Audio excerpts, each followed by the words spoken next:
Only a month ago, supporters of death row inmate Troy Davis got a lift with a last-minute stay of execution by Georgia Supreme Court. Go ahead, say what you got to say, Troy. No, it's not over yet. This is the beginning of my blessing. He says not over yet. This is the beginning of his blessing. Friday, a federal appeals court gave them reason to smile again. Davis was supposed to be put to death Monday for killing a Savannah police officer nearly 20 years ago. But a federal appeals court has issued a stay and ordered his attorneys to come up with strong reasons why the conviction was wrong. Davis's attorneys say he's a victim of mistaken identity, and most of the key witnesses from his trial have changed their stories. But the slain officer's family disagrees.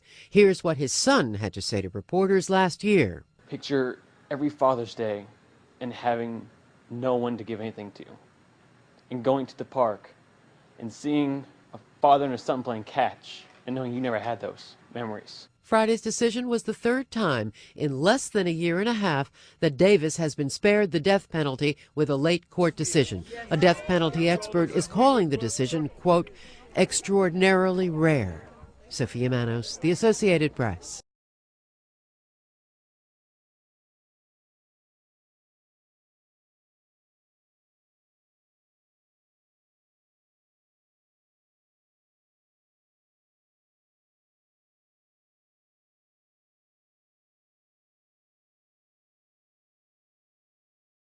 All right, let me take a picture of y'all too. What do you want? Dejan, she want to take your picture.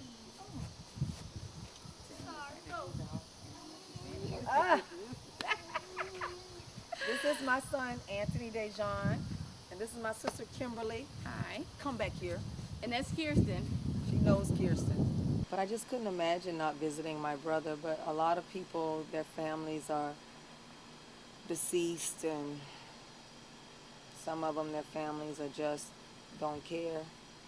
Some of them, the families don't want to come visit because if they don't come and visit, I think it's not hard when it's time to execute them because they don't have a relationship with them, you know.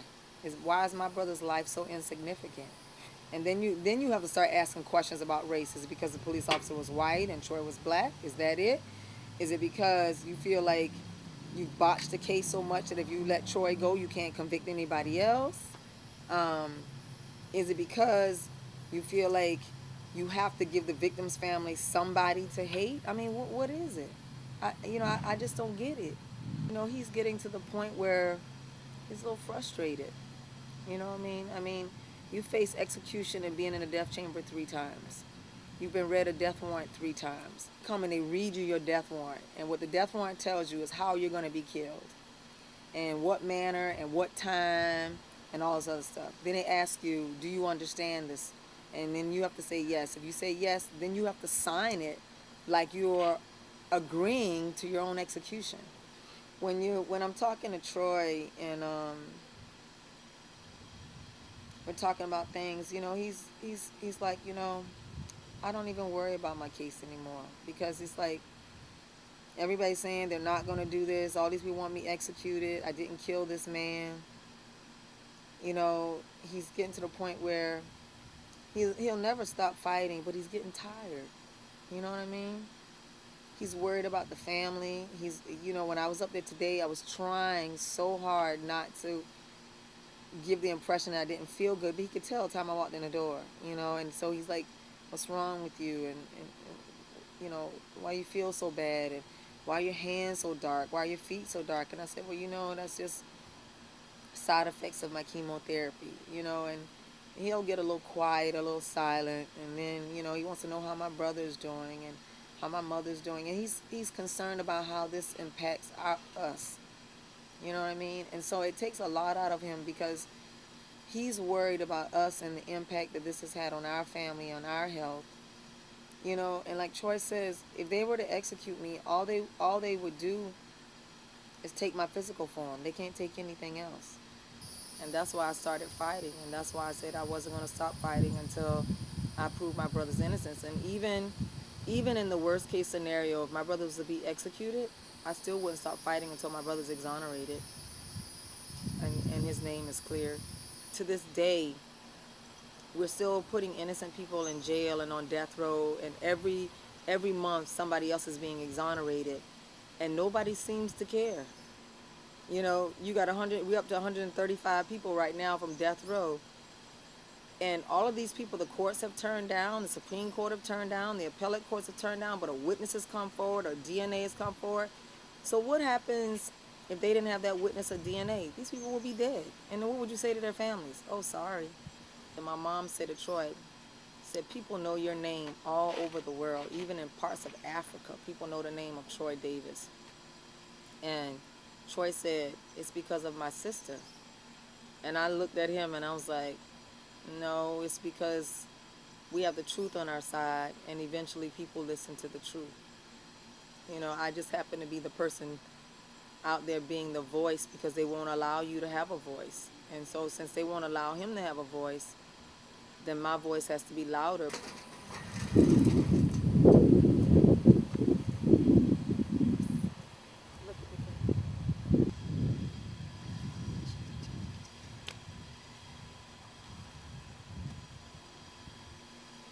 But she's not a quiet Buddha, though. He always, when we go visit him, when we sit down and we talk about things, and just before we get ready to leave, we all hold hands, and he always say a special prayer that, you know, we all will be together with him as a free man, you know, and he look forward to that day.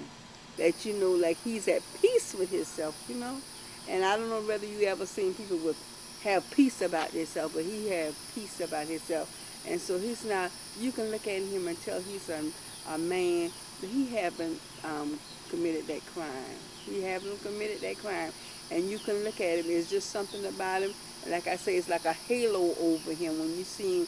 And everybody who had went to see him and stuff and come back with the same decision, they say, you know, no, no, no, he's not a murderer.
So everything pretty much started down by the store.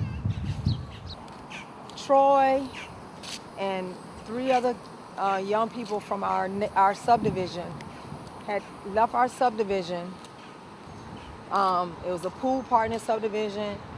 So what took place was a young man named Larry Young. Larry Young was being pistol whipped that night, and all the shooting and everything took place because Larry Young was being attacked. Troy was inside the pool hall with Daryl Collins, Eric Ellison, and a guy named Jeffrey Sapp. So Sylvester Red Coles started arguing with Larry Young, the homeless guy, over some beer, like, give me some of your beer. And the guy said, no, give me your beer. And he said, no. So Sylvester Red Coles was known to be a bully. So he thought that the homeless guy was drunk enough that he could bully him into giving the beer. When the guy kept walking away from him, Sylvester Red Coles kept following him.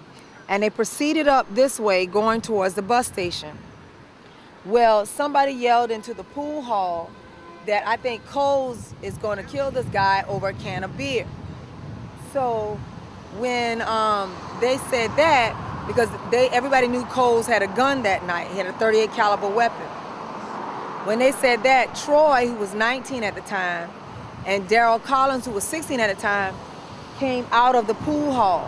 When they came out of the pool hall, they were looking up the street, and Sylvester Coles had already followed the guy up through the Trust Company Bank parking lot and into the Burger King parking lot. So Troy and Darrell came out walking up, and so they wanted to see what was going on.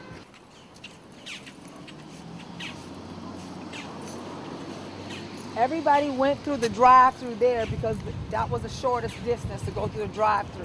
Because you know Troy didn't shoot that police officer, because you know you were the only one in the parking lot with the police officer. And up until he went to the police department, all of the witnesses have been describing Coles' action. Sylvester Coles, on his own admission, was a convicted felon. He had a .38 caliber weapon, the same weapon that a police officer got killed with. His weapon mysteriously disappeared. First he said he gave it to somebody, they went to the person's house, the person said, he's never given me any gun, I don't know anything about a gun. He did have a gun, but he didn't give it to me. Then the next statement, oh, I put it in the bushes. Then they said, well, when did you put your gun in the bushes? I put my gun in the bushes 30 minutes before the police officer got shot. So you mean to tell me you're gonna pick a fight with somebody, argue with them, cuss them out, threaten to kill them, and then walk up behind them and come to the parking lot threatening them, but you say you use your weapon for protection? Why would you put your weapon in the bushes, then get in an argument with somebody if you use your weapon for protection, and then say, don't walk away from me, I'll shoot you? What are you gonna shoot them with, your pinky finger? You have to have your gun. So he's in the parking lot.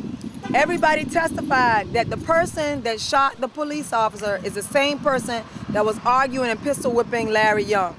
Sylvester Coles, under his own admission, said, I was the one arguing with Larry Young. Troy didn't feel threatened by Larry Young. Troy didn't have any reason to help me fight Larry Young. Troy never said anything to Larry Young. So why would Troy just all of a sudden hit Larry Young for you?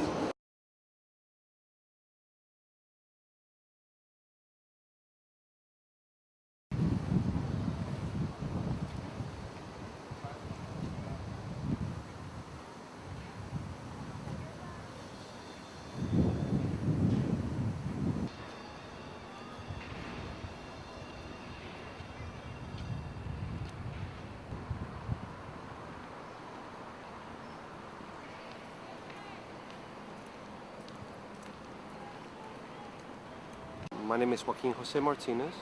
I am a former death row inmate. I was charged with a double homicide in 1996 in the state of Florida, Tampa, Florida. I was convicted, sentenced to death. At the time when I was living in the States, I had been there close to 20 years between New York and Florida. And had basically a good life, what I consider a perfect American dream. There's a responsibility on behalf of the police department to find the guilty party. In this case, it was I, who they thought was the best person. I've been sentenced to death. I'm going to death row for something I didn't do. You know, that's the worst part about it. The minute you walk into death row, you're dead. I mean, you're just waiting. You're waiting to come back to life. You know, you're waiting for some type of reincarnation. They read or they see movies and they see people on death row with TVs and radios and clothes and everything. And I'm saying, wow, you know, it's not like that. You know, prior to entering death row, I believed on death row. I believed in the system. I used to think that, you know, the prisoners on death row got away with a lot of things. For one, the extra time that they had for appeals and everything, I believed it was unfair. I believed that it shouldn't take 20 years to execute someone, you know? I was taught that the main purpose for the death penalty was to reduce the crime rate, you know? Was to help the criminal justice system, you know? And when you get to death row and you see it, you say, you know, this doesn't do anything. You know, this doesn't serve any purpose at all. And you see how the prisoners are suffering. and you see what they're going through, and you see them with their families. I mean, that's the worst. 5 o'clock in the morning, wake up. But 5 o'clock in the morning for those 5.5 years. I mean, 5 o'clock in the morning, wake up time, breakfast, 12 o'clock lunch, 5-ish, 6-ish, dinner. Horrible heat, horrible cold in winter. Humidity is overwhelming. It's not easy. It's not easy living on death row. You don't get to go out in Florida. I know there are some states where you go out every day. In Florida, you only go out twice a week for 2 hours. And keeping in mind that if it rains, you can't go out. If it's cloudy, you can't go out. And then the showers. You get 3 showers a week. It's not more than 7-8 minutes. In that time frame, you have to be shaved and don't leave a single hair on your face. You know, it's one thing to talk about. It's another thing to live it. And that psychological, I guess, it's torture in some ways. You know, because it's not just what the guards do to the inmates while they're on death row. You know, when they get out of line, or even if they don't get out of line, they'll hit an inmate. They'll beat an inmate if necessary. But it's that daily reminder that you're on death row. You know, it's a daily reminder that, you know, you're a criminal, and they spit at you, and they, you know, the way they treat you on death row is inhumane. Now that's inhumane. People don't understand, and on death row you can't show emotion. You know, if you do, it's difficult. You know, the guards try to impart that on you, where you cannot show you're happy or you're sad. There's cameras watching. According to them, you know, if they see you come out of a room and you're crying, they think there's a reason behind it. You know, that the guards have done something to you. If you come out smiling, it could be misinterpreted like they've done something positive for you. You know, so to actually break down and cry, you know, when I get this new trial, it's an amazing feeling. Now my main goal in life right now, you know, first, let me tell you, it's very difficult to redo my life. It's been 8 years since I got out of death row.